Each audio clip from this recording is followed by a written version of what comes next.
Judges chapter 5. On that day, Deborah and Barak sang a song. Barak was the son of Abinoam. Here is what Deborah and Barak sang. The prince in Israel lead the way. The people follow them just because they want to. When this happens, praise the Lord. Kings, hear this. Rulers, listen. I will sing to the Lord. I will praise the Lord in song. He is the God of Israel. Lord, you went out from Seol. You marched out from the land of Edom. The earth shook. The heavens poured. The clouds poured down the water. The mountains shook because of the Lord. He was at Mount Sinai. They shook because of the Lord. He is the God of Israel. The main roads were deserted.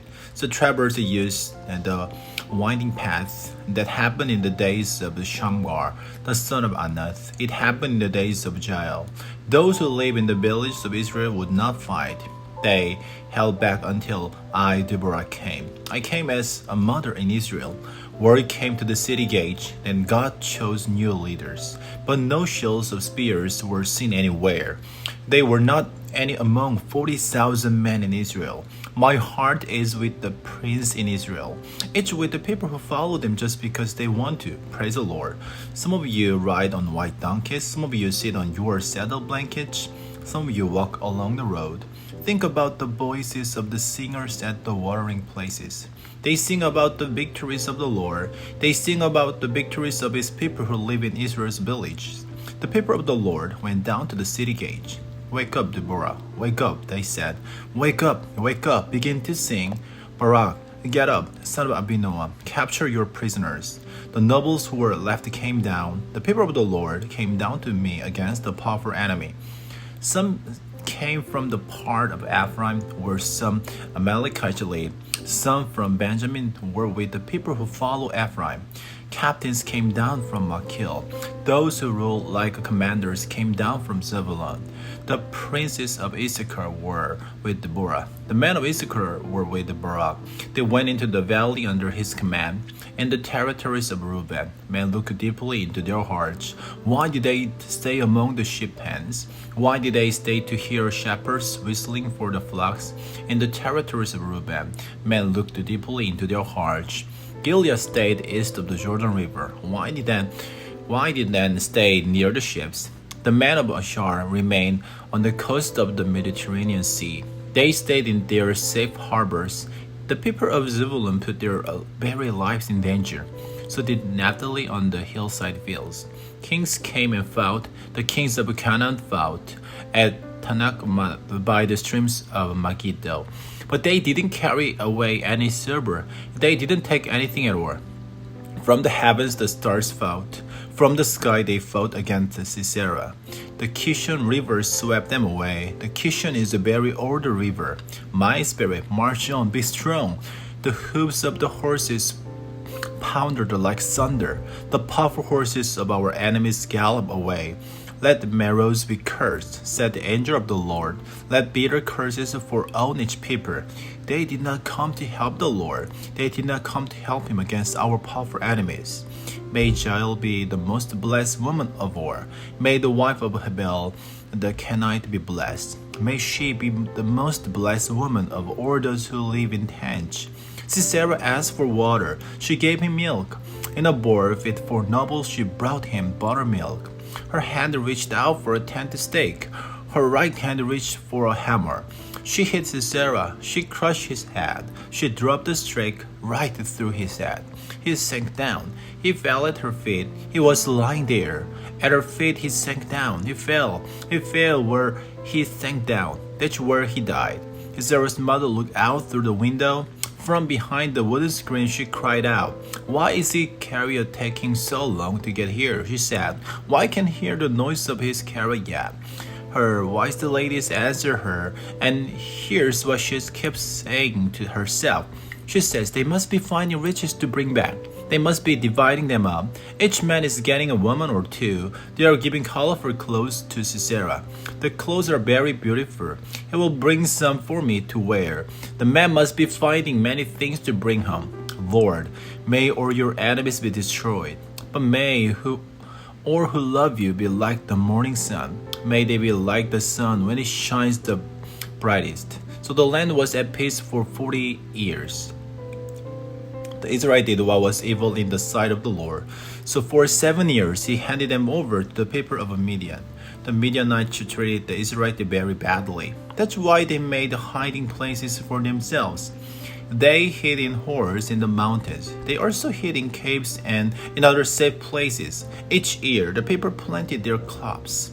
When they did, the Midianites came into the country and attacked it. So did the Amalekites and other tribes from the east. They camped on the land. They destroyed the crops all the way to Gaza. They didn't spare any living things for Israel.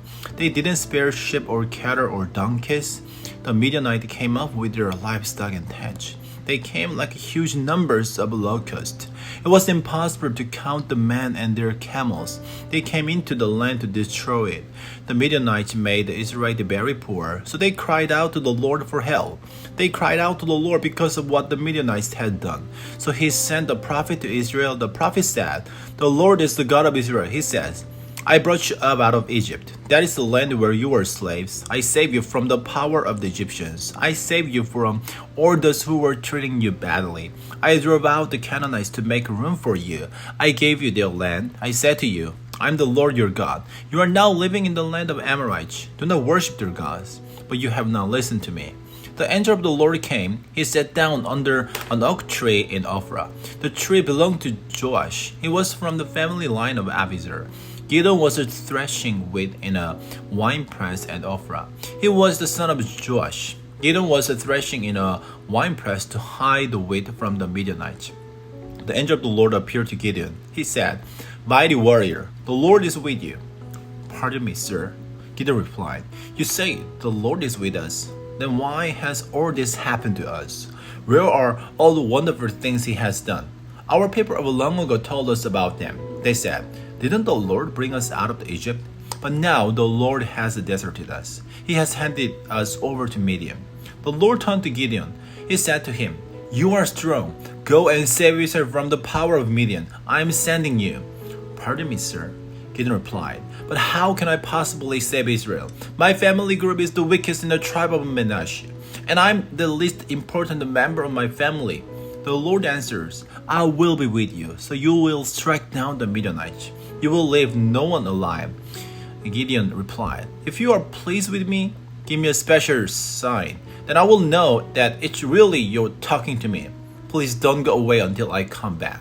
I will bring my offering and set it down in front of you." The Lord said, "I will wait until you return." Gideon went inside and prepared a young goat.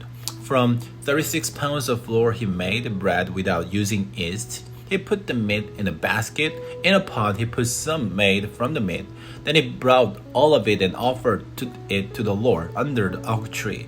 The angel of God said to Gideon, "Take the meat and the bread, place them on this rock, then pour out the soup." So Gideon did it. The angel of the Lord had a walking stick in his hand. With the tip of the stick he touched the meat and the bread. Fire blazed out of the rock. It burned up the meat and the bread. Then the angel of the Lord disappeared. Gideon realized it was the angel of the Lord. He cried out, "Oh no, my Lord and King, I have seen the angel of the Lord face to face." But the Lord said to him, "May peace be with you. Do not be afraid. You are not gonna die." So Gideon built an altar there to honor the Lord. He called it, "The Lord is Peace." It still stands in Ophrah to this day. Ophrah is in the territory that belongs to the family line of Abiezer. And that same night, the Lord spoke to Gideon. He said, "Get the second bull from your father's herd. Get the one that is 7 years old. Tear down the altar your father built to honor the god named Baal. Cut down the pole beside it. The pole is used to worship the female god named Asherah. Then build the right kind of altar. Build it to honor the Lord your God. Build it on top of this hill. Then use the wood from the Asherah pole you cut down. Sacrifice the second bull as a burnt offering." So Gideon went and got 10 of his servants. He did just as the Lord has told him. But he was afraid of his family. He was also afraid of the people in the town. So he did everything at night instead of during the day. In the morning, the people in the town got up, and they saw that Baal's altar had been torn down. The Asherah pole beside it had been cut down, and the second bull had been sacrificed on the new altar that had been built. Then asked each other, "Who did this?" They looked into the matter carefully. Someone told them Gideon, the son of Joash, did it. The people in the town spoke to Joash. They ordered him, "Bring your son out here. He must die. He has torn down Baal's altar. He has cut down the Asherah pole beside it." But Joash replied to the angry crowd around him.